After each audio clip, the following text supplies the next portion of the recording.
Hello students.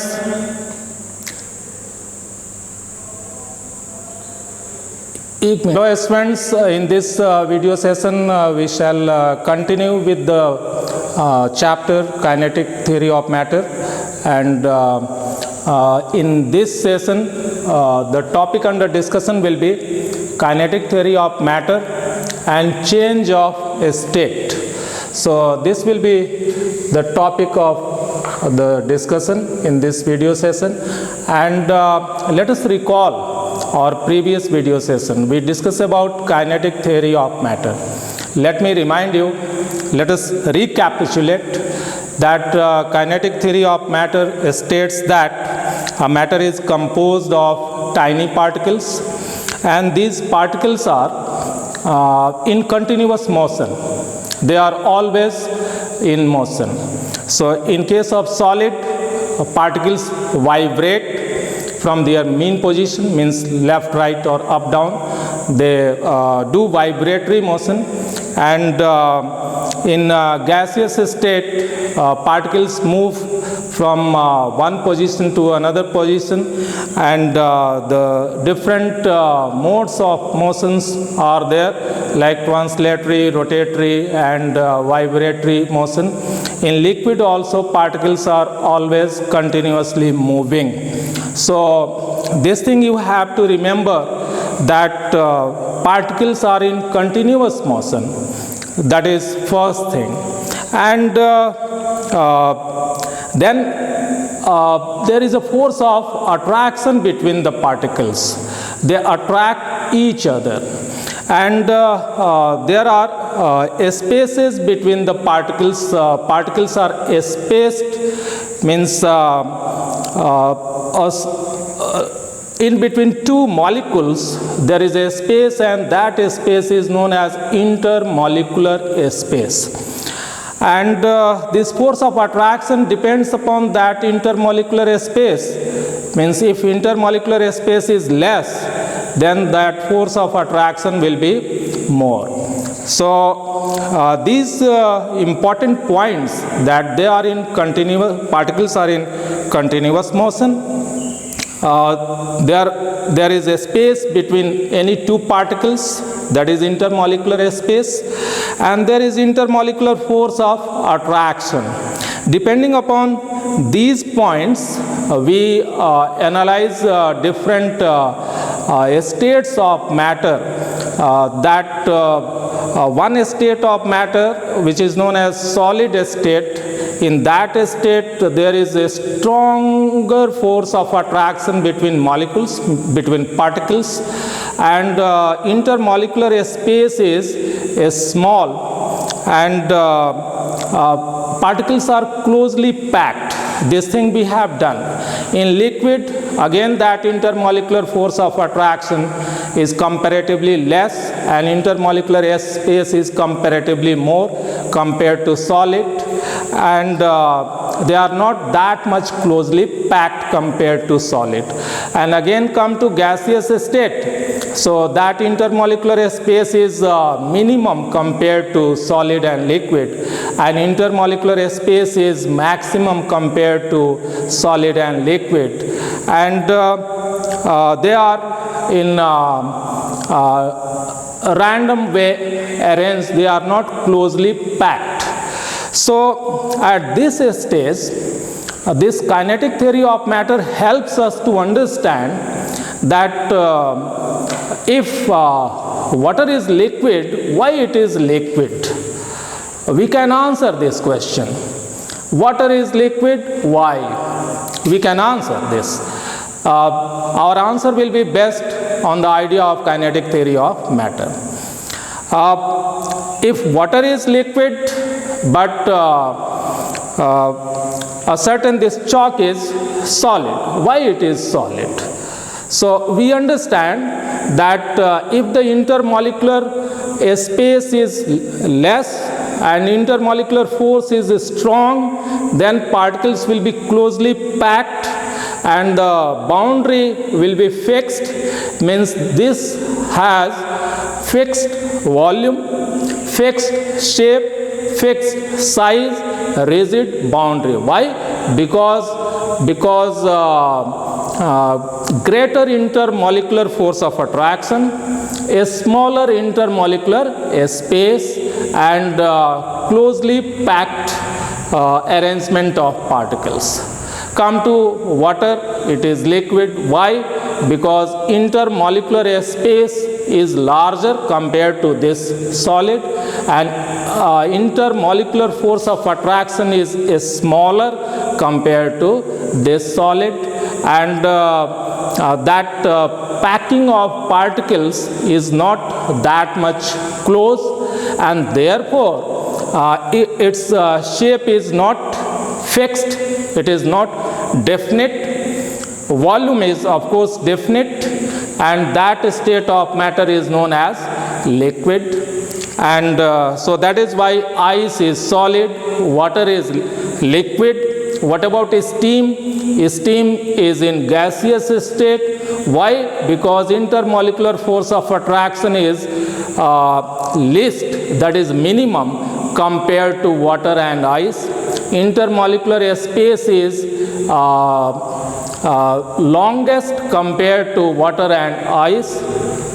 So kinetic theory of matter explains these facts. We can analyze why a particular matter is solid, why liquid, why gas. Now another important point of kinetic theory of matter, you can add, in previous session we listed different points of kinetic theory of matter. You can add one more point because we are going step by step. So kinetic energy of particles of a matter is a measure of temperature. So kinetic energy of particles of a matter is measure of temperature, and kinetic energy is directly proportional to absolute temperature. Let us understand this point. Kinetic energy, you must be familiar with the term energy. What is energy? Energy is capacity to do work. And there are different types of energy. You must have learned one form of energy is known as kinetic energy. So in any moving object there is a capacity to do work, and that capacity to do work means that energy is known as kinetic energy. So if a car is speeding, moving on a road, it has kinetic energy. So if you are running, this means you have kinetic energy. So kinetic energy of kinetic theory of matter states that particles are always continuously in motion. So this means they have kinetic energy. And now it states further that kinetic energy of particles of matter is a measure of temperature. What does it mean? Means temperature is due to kinetic energy of particles, and this kinetic energy is directly proportional to the absolute temperature. Means if temperature increases, this kinetic energy also increases. If temperature decreases, then kinetic energy also decreases. This means kinetic energy of particles of matter is directly proportional to absolute temperature. So on the basis of this concept, this postulate of kinetic theory of matter, we shall be discussing about change of a state. In previous session we discussed that there are different states of matter, and mainly we discussed solid, liquid and gases, and the difference between solid, liquid and gases. Now we are going to apply the concept of kinetic theory of matter to discuss change of a state. Means solid state can change to liquid state can change to gaseous state, gaseous state can change to solid state, and vice versa. So we have a diagram here. Solid, if solid changes to liquid, then the process is known as melting. If liquid changes to solid, the process already you must be aware, that is known as freezing. If liquid changes to gaseous state, that is vaporization. If gaseous state changes to liquid state, that is condensation. And if some solids are there which directly change from solid to gaseous state, and the process is known as sublimation.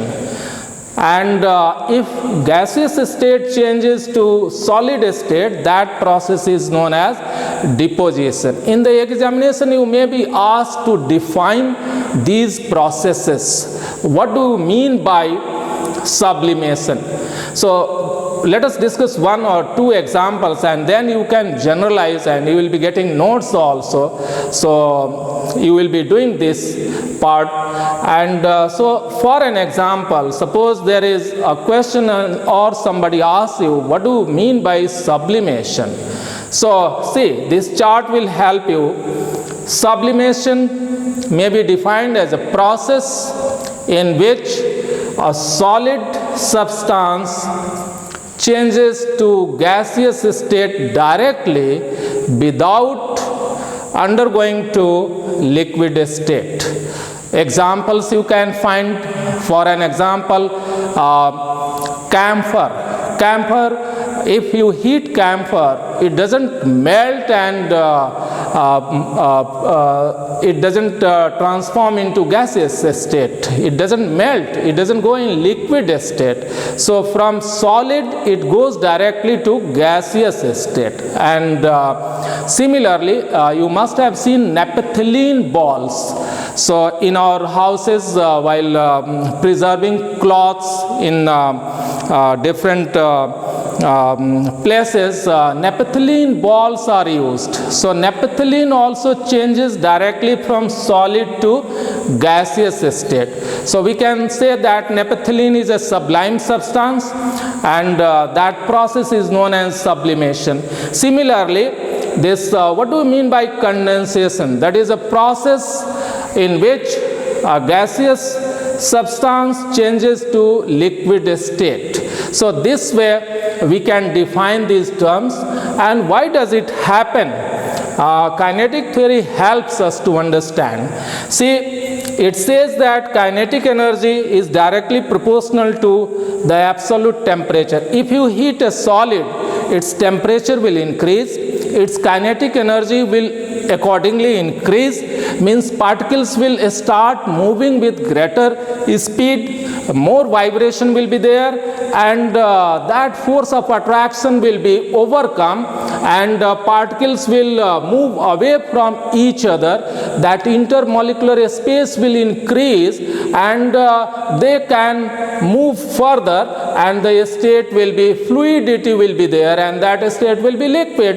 And if liquid is heated, there will be further increase in intermolecular space, weakening of intermolecular force, and that state will be gaseous state. So this is how we can understand and explain change of state on the basis of kinetic theory of matter.